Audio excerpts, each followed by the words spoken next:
Hello बच्चों, how are you all? I hope each one of you is absolutely good. I'm your biology educator Dr. Diksha. Welcome you all in today's class, जिसमें हम पढ़ रहे हैं class 11 biology का 16 chapter excretory products and there elimination. Part 1 से लेकर part 6 तक हम कंप्लीट कर चुके हैं, यानी एनसीईआरटी कंप्लीट चैप्टर पढ़ चुके हैं। अब हम पार्ट 7 ले रहे हैं, जिसमें हम एनसीईआरटी के कुछ इंपॉर्टेंट क्वेश्चंस करेंगे। पहला क्वेश्चन क्या है बच्चों? डिफाइन ग्लोमेरुलर फिल्ट्रेशन रेट, यानी जीएफआर के बारे में बताना है। जीएफआर क्या होता है? जितना भी ब्लड किडनी से पर मिनट फिल्टर हो रहा है उसे क्या बोलते हैं? ग्लोमेरुलर फिल्ट्रेशन रेट बोलते हैं। भाई किडनी में क्या होता है? ब्लड का फिल्ट्रेशन होता है। किडनी में भी कहाँ होता है? ग्लोमेरुलस पर। तो पर मिनट जितना ब्लड फिल्टर हो रहा है, फिल्ट्रेट बन रहा है, उसे क्या बोलते हैं? ग्लोमेरुलर फिल्ट्रेशन रेट बोलते हैं। पर मिनट कितना ब्लड फिल्टर होता है? 125 ml। और पर डे की बात करें तो कितना ब्लड फिल्टर होता है? 180 लीटर। किस तरीके से आंसर रिप्रेजेंट करना है ये देख लो बच्चों। The amount of blood filtered by the kidneys per minute is called glomerular filtration rate, है ना। ग्लोमेरुलर फिल्ट्रेशन के रेट क्या है? पर मिनट जितना भी ब्लड फिल्टर हो रहा है किडनी से उसे क्या बोलते हैं? ग्लोमेरुलर फिल्ट्रेशन रेट बोलते हैं। पर मिनट कितना होता है?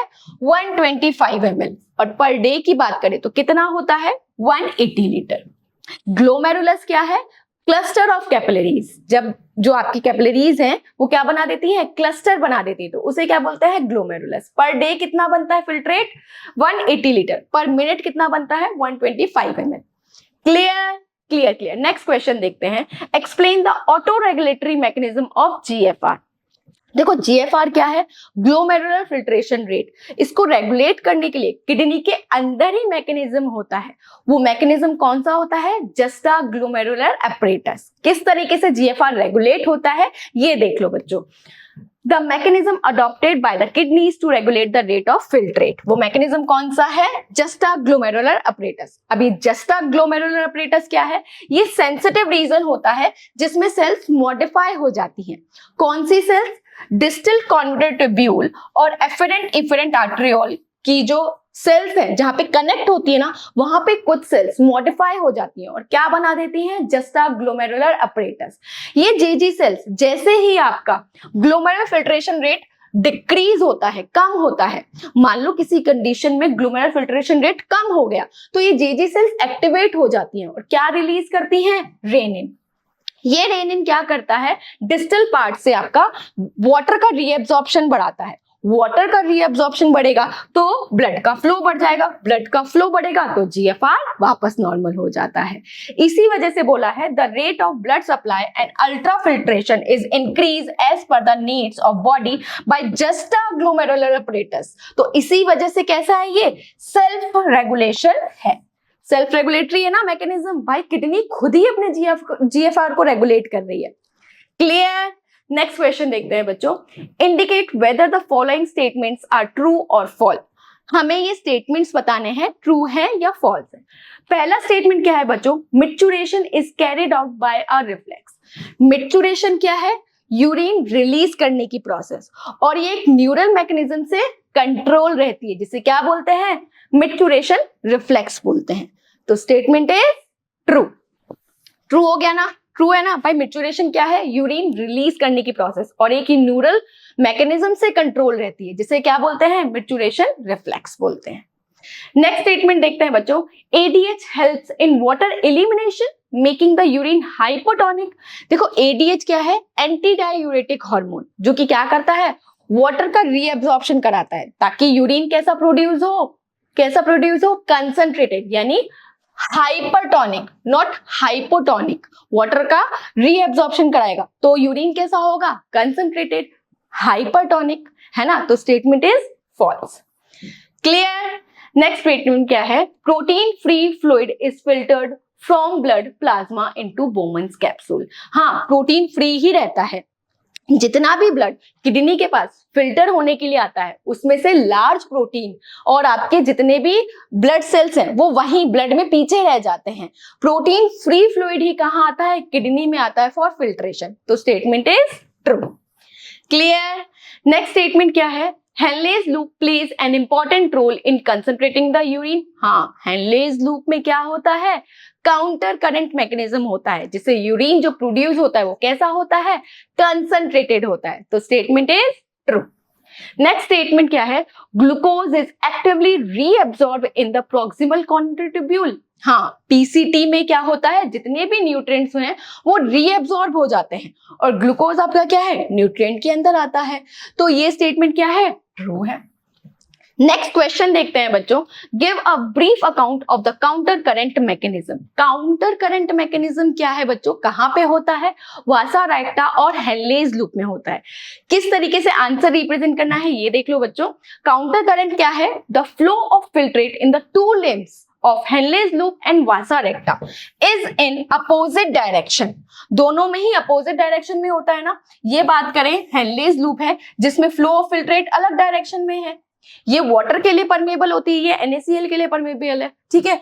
वासा रेक्टा की बात करें तो वासा रेक्टा भी यहीं से यू शेप बनाती है, राइट, इसी तरीके से जाती है ना। और इसमें भी फ्लो ऑफ फिल्ट्रेट अलग डायरेक्शन में होता है, यहाँ पर NaCl ऐड हो जाता है, यहाँ से NaCl वापस रिमूव हो जाता है। तो flow of filtrate in the two limbs of Henle's loop and vasa recta is in opposite direction called as counter current. साथ ही साथ हेनलेज लूप और वासा रेक्टा के बीच में क्या है, प्रॉक्सिमिटी है, दोनों पास पास में, और इनमें क्या हो रहा है, काउंटर करंट हो रहा है, जिसकी वजह से क्या हो रहा है, ऑस्मोलैरिटी इंक्रीज हो रही है। कहां पे, इनर मेड्यूला में। भाई पहले कितनी थी, कॉर्टेक्स में कितनी थी, 300 मिली ऑस्मोल पर लीटर थी, जो कि इनर मेड्यूला में काउंटर करंट की वजह से कितनी हो जाती है, 1200 मिली ऑस्मोल पर लीटर। किस तरीके से, ये देखो बच्चों, ये आपका नेफ्रॉन है, राइट, इसी तरीके से नेफ्रॉन का डायग्राम होता है ना। ये आपकी क्या है, descending limb of Henle's loop, जो कि वाटर के लिए परमेबल होती है, वाटर यहां से रिलीज हो जाता है, तो आपका जो फिल्ट्रेट होगा वो कैसा हो जाएगा, कंसंट्रेटेड। कंसंट्रेटेड फिल्ट्रेट जैसे ही ascending limb of Henle's loop में जाता है तो वो वाटर के लिए इम्परमेबल हो जाता है, NaCl के लिए परमेबल है, तो यहां से NaCl निकलेगा, NaCl निकलता है तो वापस फिल्ट्रेट कैसा हो जाएगा, डाइल्यूट हो जाएगा। ऑस्मोलैरिटी कितनी हो जाएगी, वापस 300 मिली ऑस्मोल हो जाएगी।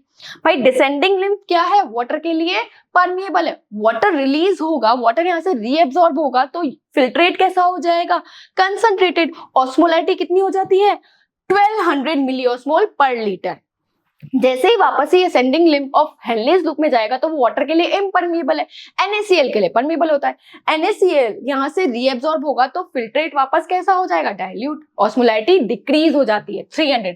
जैसे ही ये यहाँ से NaCl रिलीज होता है तो वो कहाँ जाता है, आपका डिसेंडिंग लिम्ब ऑफ वासा रेक्टा में जाएगा, NaCl ऐड हो रहा है, ऑस्मोलैरिटी इंक्रीज हो रही है, कितनी हो जाती है, 1200 मिली ऑस्मोल पर लीटर। जैसे ही वो असेंडिंग लिम्ब ऑफ वासा रेक्टा में जाएगा तो NaCl के लिए वो इम्परमेबल है, NaCl यहाँ से रिलीज होता है तो वापस ऑस्मोलैरिटी डिक्रीज हो जाती है, कितनी हो जाती है, 300 मिली ऑस्मोल पर लीटर। ये NaCl जैसे ही यहाँ से असेंडिंग लिम्ब ऑफ वासा रेक्टा से रिलीज होता है तो वो कहाँ जाएगा, इनर मेड्यूला में जाएगा। भाई मेड्यूला में ही तो जाएगा, तो ऑस्मोलैरिटी कितनी हो जाएगी इनर मेड्यूला की, 1200 मिली ऑस्मोल पर लीटर। तो ऑस्मोलैरिटी इंक्रीज हो रही है ना, इंक्रीज हो रही है। ग्रेडियंट किन की वजह से बन रहा है, NaCl और यूरिया की वजह से। भाई NaCl का मैंने आपको बताया, NaCl कहां जा रहा है, ascending limb of Henle's loop से कहां जा रहा है, डिसेंडिंग लिम्ब ऑफ वासा रेक्टा में जा रहा है ना। फिर NaCl डिसेंडिंग लिम्ब ऑफ वासा रेक्टा से कहां आ रहा है, इंटरस्टिशियम में आ रहा है, तो ऑस्मोलैरिटी इंक्रीज हो रही है NaCl की वजह से, हो रही है ना, ग्रेडियंट बन रहा है ना NaCl की वजह से। यूरिया की बात करें तो यूरिया पहले ascending limb of Henle's loop में जाता है, फिर वहां से कहां जाता है, कलेक्टिंग डक्ट में। कलेक्टिंग डक्ट में थोड़ा सा यूरिया कहां आ जाता है, इंटरस्टिशियम में आ जाता है for the maintenance of osmolarity. तो यूरिया की वजह से भी तो ऑस्मोलैरिटी इंक्रीज हो रही है ना, तो ग्रेडियंट कौन बना रहा है, NaCl और यूरिया। इस स्पेशल अरेंजमेंट की वजह से, हेनलेज लूप और वासा रेक्टा के स्पेशल अरेंजमेंट की वजह से क्या बन रहा है, काउंटर करंट। काउंटर करंट की वजह से क्या बन रहा है, कंसंट्रेशन ग्रेडियंट बन रहा है, और जो यूरिन प्रोड्यूस हो रहा है वो कैसा हो रहा है, कंसंट्रेटेड हो रहा है। और यही क्या है, mechanism of concentration of filtrate यानी counter current. Clear clear clear clear. Next question देखते हैं बच्चों। नेक्स्ट क्वेश्चन क्या है, describe the role of liver, lungs and skin in excretion. देखो मेन एक्सक्रीटरी ऑर्गन कौन सा है, किडनी है, इसके अलावा लिवर, लंग्स और स्किन से भी कुछ ना कुछ वेस्ट बाहर निकलता है, तो इसी वजह से क्या है, ये एक्सक्रीटरी ऑर्गन कहलाते हैं। ठीक है, तो मेन एक्सक्रीटरी ऑर्गन कौन सा है, किडनी, जो कि आपका नाइट्रोजनस वेस्ट को बाहर निकालता है। पर लंग, लिवर और स्किन के थ्रू भी कुछ ना कुछ वेस्ट मटेरियल बाहर निकलता है, इसी वजह से ये एक्सक्रीटरी ऑर्गन कहलाते हैं। पहले हम बात करते हैं लिवर की। लिवर कहाँ होता है, स्टमक के आसपास होता है। लार्जेस्ट ग्लैंड है बच्चों ये।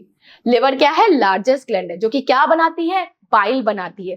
बाइल स्टोर कहाँ पे होता है, गॉल ब्लैडर में।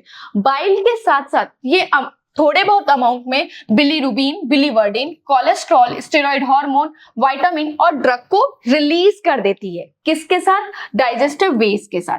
भाई डाइजेस्टिव वेस्ट बाहर जाता है ना, तो इसके साथ थोड़ा बहुत बाइल में bilirubin, biliverdin, steroid hormone, cholesterol, drugs और विटामिन एक्सक्रीट हो जाते हैं। तो लिवर भी आपका क्या हुआ, एक्सक्रीटरी ऑर्गन हो गया। लंग्स की बात करें तो लंग्स क्या एक्सक्रीट करता है, कार्बन डाइऑक्साइड। कितना करता है, 200 ml पर मिनट। देखो हमारे अंदर ब्रीथिंग की प्रोसेस होती है, ऑक्सीजन कंटेनिंग एयर अंदर आती है, कार्बन डाइऑक्साइड कंटेनिंग एयर बाहर जाती है। तो लंग्स पर मिनट 200 ml कार्बन डाइऑक्साइड को एक्सक्रीट करते हैं, तो क्या कहलाएंगे, एक्सक्रीटरी ऑर्गन कहलाएंगे। स्किन की बात करें बच्चों, तो स्किन में बहुत सारी ग्लैंड्स होती हैं, जैसे sweat gland, sebaceous gland. Sweat gland क्या बनाती है, स्वेट बनाती है। स्वेट के साथ साथ थोड़ा बहुत अमाउंट में यूरिया, लैक्टिक एसिड और सॉल्ट एक्सक्रीट हो जाते हैं, तो ये भी क्या है, स्किन आपकी क्या है, एक्सक्रीटरी ऑर्गन कहलाएगी। अच्छा, स्वेटिंग से होता क्या है, आपकी बॉडी कूल बनी रहती है, साथ ही साथ एक्सक्रीटरी मटेरियल तो बाहर निकल ही रहे हैं। भाई थोड़े बहुत अमाउंट में यूरिया स्किन से भी बाहर निकलता है, किसके थ्रू, स्वेट ग्लैंड के थ्रू। लैक्टिक एसिड भी निकलता है, सॉल्ट भी निकलता है। कभी आपने अपना जो स्वेट है उसे टेस्ट करके देखा है, वो थोड़ा सा सॉल्टी होता है ना, क्यों, क्योंकि उसमें सॉल्ट होता है, यूरिया होता है, लैक्टिक एसिड होता है।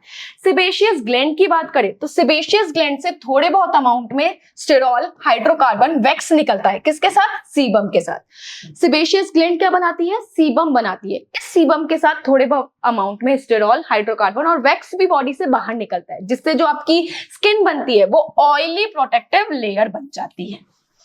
Clear clear clear clear. Next question करते हैं बच्चों, एक्सप्लेन द मेच्योरेशन।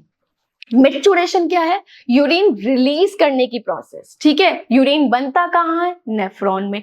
नेफ्रॉन से ये यूरेटर के थ्रू आता कहाँ पे है, यूरिनरी ब्लैडर में।